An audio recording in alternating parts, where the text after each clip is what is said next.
வைகாசி மாத பலன், சித்திரை மாத பலன் பார்த்தோம். அடுத்து வந்து பார்த்தீங்க அப்படின்னா வைகாசி மாத பலன். தமிழ் மாதத்துல வந்து பார்த்தீங்க அப்படின்னா என்னென்ன சுப நிகழ்ச்சிகள் வருது, என்னென்ன அசுபமான நிகழ்ச்சிகள் வருது, இது எல்லாமே வந்து பார்த்தீங்க அப்படின்னா நல்ல நாள், கெட்ட நாள், கரிநாள், இது எல்லாமே வந்து தொடர்ச்சியா பார்க்க போறோம். இந்த தமிழ் மாசம் வைகாசி மாசத்துல வந்து பார்த்தீங்க அப்படின்னா முகூர்த்த நாட்கள். மெயினா வந்து பார்த்தீங்க அப்படின்னா ஒரு சுபகாரியம் பண்ணணும், ஒரு நல்லது பண்ணணும் அப்படின்னாலே வந்து பார்த்தீங்க அப்படின்னா நமக்கு முகூர்த்த நாள்கள் தான் தேவைப்படுது. இந்த முகூர்த்த நாள்கள்ல வந்து பார்த்தீங்க அப்படின்னா 20ஆம் தேதி ஞாயிற்றுக்கிழமை, 2/6/2024 இங்கிலீஷ்க்கு. இதே வந்து பார்த்தீங்க அப்படின்னா தமிழ்ல வந்து 20ஆம் தேதி, 27ஆம் தேதி, 28ஆம் தேதி, 30ஆம் தேதி. இந்த 4 முகூர்த்தங்கள் வந்து பார்த்தீங்க அப்படின்னா நல்ல மெயினான முகூர்த்தமா இருக்கு. இந்த முகூர்த்தத்தை வந்து நல்ல ஒரு காரியத்துக்கு வந்து பார்த்தீங்க அப்படின்னா பயன்படுத்துறது ரொம்ப ரொம்ப ஒரு சிறப்பான ஒரு விஷயம். இந்த வைகாசி மாசத்துல வந்து பார்த்தீங்க அப்படின்னா மெயினா வந்து வைகாசி விசாகம் வருது. இந்த விசாக நட்சத்திரம்ங்கிறது வந்து பார்த்தீங்க அப்படின்னா ஒரு ரொம்ப விசேஷமான, வைகாசி மாசத்திலேயே விசாகம் நட்சத்திரம்ங்கிறது வந்து பார்த்தீங்க அப்படின்னா ரொம்ப விசேஷமான ஒன்று. அதுலேயும் வந்து அக்னி நட்சத்திரம் ஓடிக்கிட்டு இருக்கு. அக்னி நட்சத்திரம்னா கத்திரி வெயில் சொல்றோம்ல, இந்த கத்திரி வெயில் வந்து பார்த்தீங்க அப்படின்னா கிட்டத்தட்ட ஒரு 27 நாட்கள் ஓடுது. சித்திரை மாதம் 21ஆம் தேதியே ஆரம்பிச்சிருது.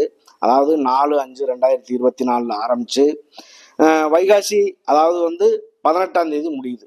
31/5/2024 இந்த கத்திரி வெயில் முடியுது. கிட்டத்தட்ட 27 நாட்கள் இது நடைமுறையில இருக்கு.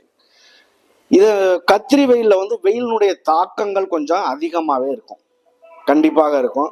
அதுலேயும் வந்து பார்த்தீங்கன்னா வைகாசி விசாகம் அப்படிங்கிறது வந்து பார்த்தீங்க அப்படின்னா 22ஆம் தேதி வருது. வைகாசி மாதம் 22ஆம் தேதி வைகாசி விசாகம். இது ரொம்ப பெரிய விஷயம். இந்த குரோதி வருஷத்துல வந்து வைகாசி மாதம் 1ஆம் தேதி, இந்த 1ஆம் தேதியில இருந்து 30ஆம் தேதிக்குள்ள ஒவ்வொரு ராசிக்குமே, அதாவது 12 ராசிக்குமே எப்படிப்பட்ட பலனை வந்து கொடுக்க போகுது அப்படிங்கிற ஒரு விஷயத்த நம்ம தெளிவா பார்க்க போறோம். அன்பார்ந்த துலாம் ராசி அன்பர்களே, துலாம் ராசி அன்பர்கள் எப்பவுமே வந்து பாத்தீங்க அப்படின்னா ஒரு நீதி, நியாயம், நேர்மை அப்படின்னு செல்லக்கூடிய ஒரு நபர்கள்ல துலாம் ராசி நபர்களும் ஒன்றும். வெட்டு 1 தொண்டு 2 பேச்சுவார்த்தையும் சரி, செயல்பாடும் சரி, எல்லா காலநிலைக்கு தகுந்த மாதிரி அவருடைய பேச்சுவார்த்தை கண்டிப்பா இருக்கும்.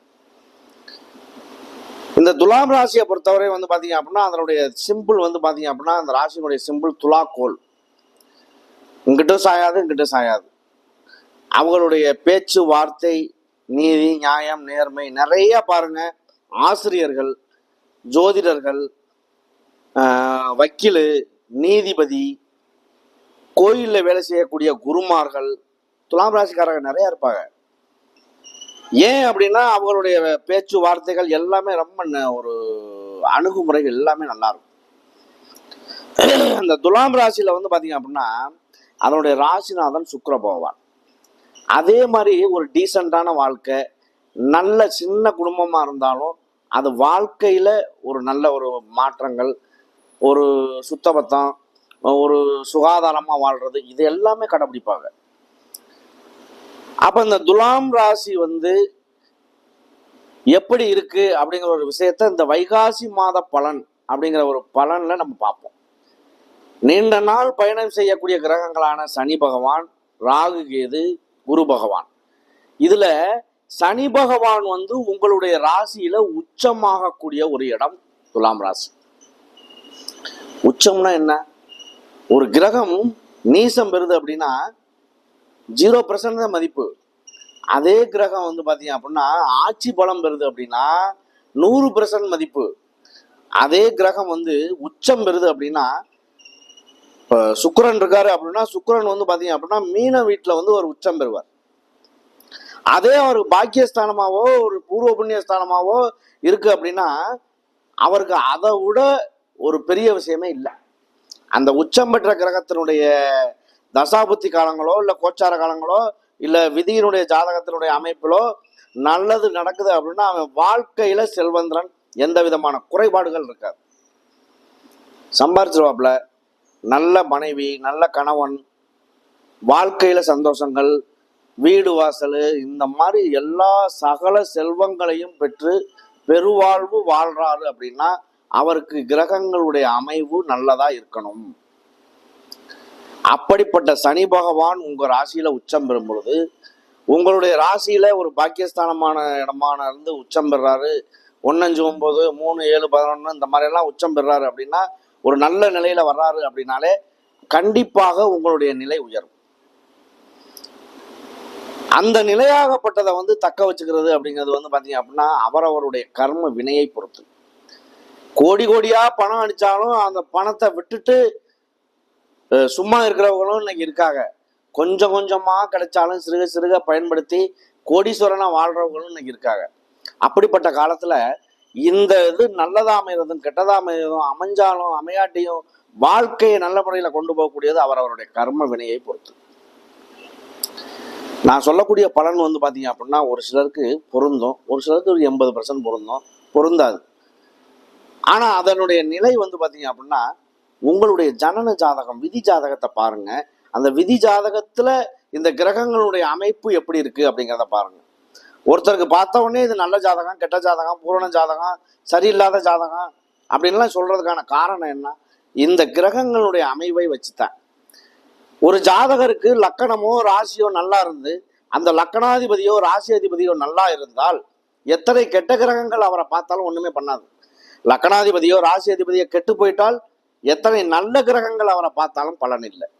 அப்ப இதை பொறுத்தளவுக்கு பலன் இருக்கு இல்லை அப்படின்னாலும் இந்த விதி ஜாதகத்தினுடைய அமைவுல ஜனன ஜாதகம் ஒரு குழந்தை பிறக்குது அப்படின்னா அந்த பிறந்து வந்த உடனே எழுதுறது இல்லை ஜாதகம். அந்த ஜாதகம் கரு என்னைக்கு உருவாகுதோ உருவாகி தாயினுடைய கற்பத்தில் இவ்வளவு நாள் அந்த குழந்தை இருந்து பிறக்குது அப்படின்னா தாயினுடைய கற்ப செல் நீக்கி இருப்பு இவ்வளவுன்னு எழுதுறது விதி ஜாதகம். அந்த விதி ஜாதகத்தின் அமைவை வச்சுத்தான் வாழ்க்கையில நல்லது கெட்டது ஒண்ணு. அடுத்து உங்களுடைய நடக்கக்கூடிய தசாபுத்தி காலங்கள், அந்த தசாபுத்தி காலங்கள் உங்களுக்கு நல்லது செய்ய வாய்ப்பு உண்டு. அடுத்து இந்த கிரகங்களுடைய அமைப்பு கோச்சார பலன் நல்லது கெட்டது இடங்கள்ல நல்ல இடத்துல அமையுது அப்படின்னா நமக்கு நன்மை செய்ய வாய்ப்பு இருக்கு. அதைத்தான் நம்ம விதி மதி கதி இதெல்லாம் நம்ம சொல்றோம். அப்ப இந்த கிரகங்களுடைய அமைப்புல அது வரும் பொழுது நல்ல மாற்றங்களே உருவாகும், எந்த விதமான குறைபாடுகள் வராது. அப்ப ஒரு ஜாதகருக்கு நல்லது கெட்டது எல்லாம் வருது அப்படின்னா அதுதான் நம்ம விதி மதி கதின்னு சொல்றோம். ஒரு தொழில் பண்றவர் இன்னொரு தொழில் பண்றதுக்கான வாய்ப்பு கிடைக்கும், அந்த தொழிலையே மேம்படுத்துறதுக்கான வாய்ப்பும் கிடைக்கும். ஆனா அதே தொழில பாத்தீங்க அப்படின்னா டம்மி ஆகுறதுக்கான வாய்ப்பும் இருக்கும். அது அவரவருடைய நிலையை பொறுத்து. ரெண்டாவது கிரகங்களுடைய அமைப்புல அவரவருடைய வயதையும் பொறுத்து நல்லது கெட்டது எல்லாம் நடக்கிறது. இப்ப இந்த துலாம் ராசியை பொறுத்தவரை உங்களுடைய ராசிநாதன் பாத்தீங்க அப்படின்னா உங்களுக்காக 7ஆம் இடத்துல இருக்காரு சுக்கிர பகவான். உங்களுடைய ராசியை 7ஆம் பார்வையா பார்க்கிறாரு. உங்களுக்கு 3க்கும் 6க்கும் உள்ள அதிபதி குரு பகவான் 7ஆம் இடத்துல இருந்து 8ஆம் இடமான அஸ்தமஸ்தானத்துக்கு போய் உங்களுடைய 12ஆம் இடம், உங்களுடைய 2ஆம் இடம், உங்களுடைய 4ஆம் இடம் இதெல்லாம் குரு பார்க்கிறாரு. குரு பார்க்கக்கூடிய இடங்களுக்கு பாத்தீங்க அப்படின்னா குரு பார்த்தால் கோடி நன்மை, இதை நம்ம சொல்றோம். அந்த குருவாகப்பட்டவர் நமக்கு நல்லது செய்வாரா கெட்டது செய்வாரா அதை நம்ம பார்க்கணும்ல. இதுல பாத்தீங்க அப்படின்னா அந்த துலாம் ராசிக்கு உங்களுக்கு 2ஆம் இடமான வாக்குஸ்தானம், குடும்பஸ்தானம், தனஸ்தானம், அடிப்படை கல்வி ஸ்தானம் இதெல்லாம் பார்க்கிறாரு முதல்ல. அப்போ உங்களுக்கு எப்படி இருக்கும்? கணவன் மனைவிக்குள்ள இருந்து வந்த கருத்து வேறுபாடுகள், கணவன் மனைவி பிரிவினையில இருந்தது, ஒற்றுமை குறைபாடு, பண வரவு செலவுகள் இது எல்லாமே கைகூடும்.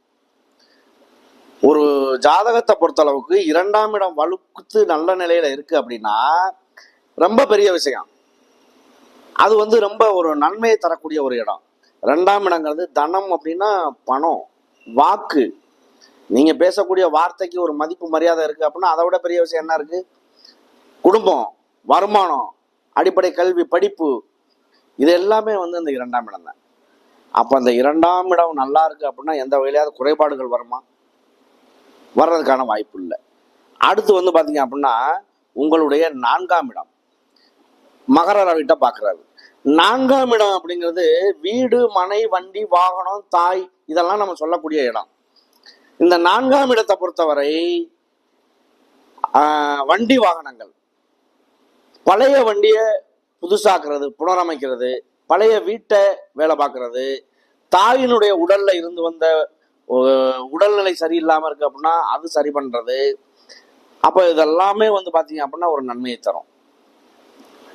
புதுசா வீடு கட்டுறது, புது வண்டி வாங்குறது, வாகனங்கள் வாங்குறது, சின்னதுல இருந்து பெருசுல இருந்து அவரவருடைய தகுதிக்கு தகுந்தாற் போல் வாகனங்கள் வாங்குறது, புதுசா வீடு கட்டுறது எல்லாமே வந்து பாத்தீங்க அப்படின்னா இந்த மாதங்கள்ல வந்து 4 மாதங்கள் வாஸ்து கிடையாது, 8 மாதங்கள் வந்து பாத்தீங்க அப்படின்னா வாஸ்து உண்டு.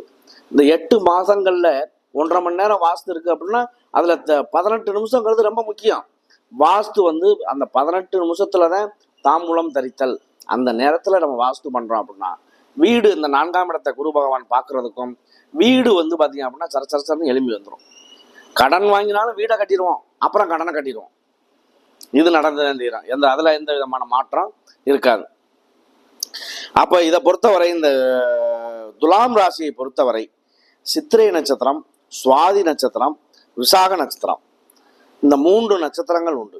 சித்திரை நட்சத்திரம் என்பது செவ்வாய் பகவானுடைய நட்சத்திரம். உங்களுக்கு 2க்கும் 7க்கும் உள்ள அதிபதி தான் செவ்வாய் பகவான். அவர் வந்து பாத்தீங்க அப்படின்னா உங்களுக்காக 6ஆம் இடத்துல ராகுவோட சேர்ந்து இருக்காரு. அதுவே உங்களுக்கு ஒரு பிளஸ் பாயிண்டா கூட அமைய வாய்ப்பு உண்டு.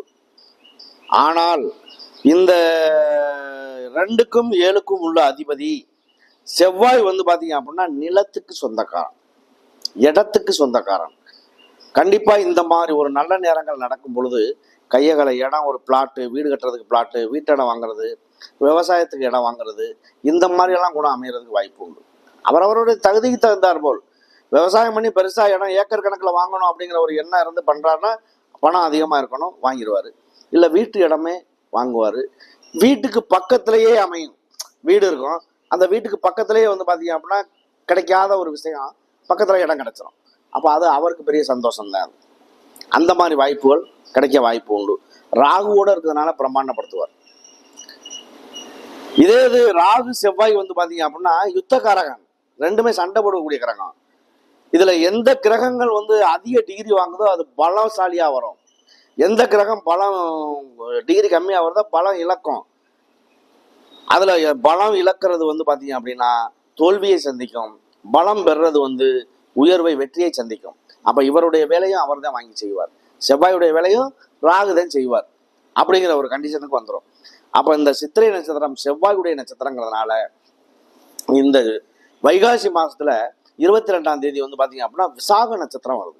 இந்த விசாக நட்சத்திரத்துல வந்து பாத்தீங்க அப்படின்னா முருகப்பெருமானை வணங்கும் பொழுது உங்களுக்கு ஏதேனும் ஒரு வகையில் நல்ல மாற்றங்களே வந்து தீரும். உங்களுடைய நட்சத்திர அதிபதி வந்து பாத்தீங்க அப்படின்னா செவ்வாய் தான். செவ்வாயினுடைய ராசி அதிபதி யாரு? முருகப்பெருமான். அவருடைய அனுக்கிரகம் உங்களுக்கு கிடைக்கிறதுக்கான வாய்ப்பு வரப்போகுது. வாய்ப்பை பயன்படுத்திக்கங்க இந்த சித்திரை நட்சத்திரக்காரர்கள். அடுத்து வந்து சுவாதி நட்சத்திரம். சுவாதி நட்சத்திரங்கிறது வந்து பாத்தீங்க அப்படின்னா ராகுடைய நட்சத்திரம். இதே ராகு பகவான் வந்து பாத்தீங்க அப்படின்னா பிரம்மாண்டப்படுத்துவார். பேச்சு வார்த்தை எல்லாமே ஒரு கனிவாக இனிவாக இந்த மாதிரி உள்ள ஒரு கிரகம். அது தாராளமா வந்து பாத்தீங்க அப்படின்னா ஒரு பேச்சுவார்த்தை அறிமுகமே இல்லாத ஒரு நபர்கள்ட்ட கூட இந்த ராகுடைய நட்சத்திரக்காரர்கள் ஈஸியா போய் பேசிடுவாங்க, தெரிஞ்சவங்க மாதிரி போய் பேசுவாங்க. அப்ப அவங்களுக்கு எப்படி இருக்கும், அது நல்லா பேசுறாங்களே அப்படிங்கிற ஒரு இதுல வியாபாரமும் சரி, தொழில் சரி, எல்லா வகையிலுமே அவங்க ஒரு நல்ல முன்னேற்றத்தை சந்திக்கிறதுக்கான ஒரு வாய்ப்பையும் கொடுத்துரும் அந்த கிரகம். அப்ப சுவாதி நட்சத்திரக்காரர்களுக்குமே இந்த மாத பலனானது நல்ல மாற்றத்தை தர்றதுக்கான வாய்ப்பு உண்டு. நீண்ட நாள் பயணம் செய்யக்கூடிய கிரகங்கள் சனி, ராகு, குரு, வருஷ கணக்குல நம்ம பலன் சொல்றோம் அதுக்கு.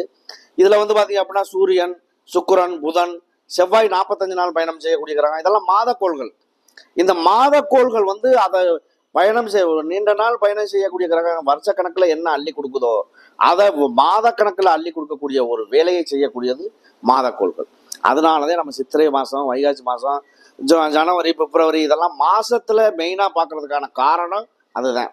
அப்ப இந்த வருஷத்துல பயணம் செய்யக்கூடிய கிரகங்களை விட மாசத்துல பயணம் செய்யக்கூடிய கிரகங்கள் அதிக நன்மையை தர்றதுக்கான வாய்ப்பு உண்டு. அது அவரவருடைய தசாபுத்தியையும் பொறுத்து. அடுத்து வந்து பாத்தீங்க அப்படின்னா விசாக நட்சத்திரம். இந்த விசாக நட்சத்திரம்ங்கிறது வந்து பாத்தீங்க அப்படின்னா குருவுடைய நட்சத்திரம். அந்த குருவுடைய நட்சத்திரக்காரர்கள் எப்பவுமே ஒரு சாத்வீகமான குணத்தை கொண்டவர்கள், அமைதியா இருப்பாங்க. ஆனா அன்பால எதையுமே சாதிக்கக்கூடிய ஒரு தன்மையை உருவாக்கிக்குவாங்க. அப்ப அவங்களை பொறுத்தளவுக்கு வந்து அடுத்தவங்கள்ட்ட கெட்ட பேர் வாங்குறதோ அடிதடிக்கு போறதோ அந்த மாதிரி எல்லாம் இல்லாம அன்பால சாதிக்கிறது, அன்பால அவங்களுடைய ஒரு சகிப்புத்தன்மை எல்லாமே இது பண்ணி அவங்களே உருவாக்கிட்டு அவங்களே வந்து பார்த்தீங்க அப்படின்னா 2ஆம் பேருக்கும் தெரியாமல் ஒரு வெற்றியை சந்திக்கக்கூடிய ஒரு நபர்கள் இந்த விசாக நட்சத்திரக்காரர்கள். குருவுடைய நட்சத்திரம், குரு அப்படின்னாலே சூப்பரான நல்ல கிரகம். இதே இந்த ராசிலேயே சித்திரை நட்சத்திரமும் இருக்கு. இந்த செவ்வாய் அப்படிங்கிறது ஒரு மனிதன் நல்லவனாகவும் கெட்டவனாகவும் தீர்மானிக்கிறது யாரு? செவ்வாய். நல்லவனா இருக்கான் கெட்டவனா இருக்கான் அப்படின்னா அவனை தீர்மானிக்கக்கூடிய தன்மை வந்து செவ்வாய்க்கு உண்டு. பலமா அமைகிறதும் பலவீனமா அமைகிறதும் அந்த செவ்வாயை பொறுத்து. இதே பலமா அமையுது அப்படின்னா நல்ல ஒரு மாற்றத்தை உருவாக்கும் அவனுக்கு. பலவீனமா அமையுது அப்படின்னா ஒரு உயிரை துச்சமா கூட மதிக்க மாட்டான். அந்த அளவுக்கு ஒரு கொலை பண்ற அளவுக்கு போறேன் அப்படின்னா அது செவ்வாயும் காரணம் தான் அது. அப்ப அப்படிப்பட்ட கிரகங்கள் ஒருவனுக்கு நல்லதா மாத்துறதும் கெட்டதா மாத்துறதும் அவரவருடைய கர்ம வினையை பொறுத்தே அமையும். கண்டிப்பா முன் ஜென்மத்துல என்ன நம்ம நல்லது செஞ்சோம் அப்படின்னாலும் கெட்டது செஞ்சோம் அப்படின்னாலும் அதுக்கு தகுந்தது நடக்கும். நம்மளுடைய அப்பா நல்லது செஞ்சிருக்கணும், தாத்தா நல்லது செஞ்சிருக்கணும், பாட்டம் தேடிய சொத்து வந்து பேரனுக்கு சொந்தம் சொல்றோம்ல. ஆனா பாட்டம் தேடிய பாவ புண்ணியங்கள் யாரை சேரும்? பேர பிள்ளைகளையும் சேரும். அப்ப அதுக்கு தகுந்த கர்ம வினைகளும் உண்டு. இன்னைக்கு நம்ம தவறுகள் தெரிஞ்சும் செஞ்சிருப்போம், தெரியாமையும் செஞ்சிருப்போம். அது வந்து அதுக்கான பலன் கண்டிப்பா உண்டாகும், எந்த வகையிலும் மாறாது. இந்த சித்திரை சுவாதி விசாகம் 3 நட்சத்திரத்துக்குமே இந்த வைகாசி மாத பலனானது மிக சிறப்பா இருக்கு. பயன்படுத்திக்கங்க. நன்றி, வணக்கம்.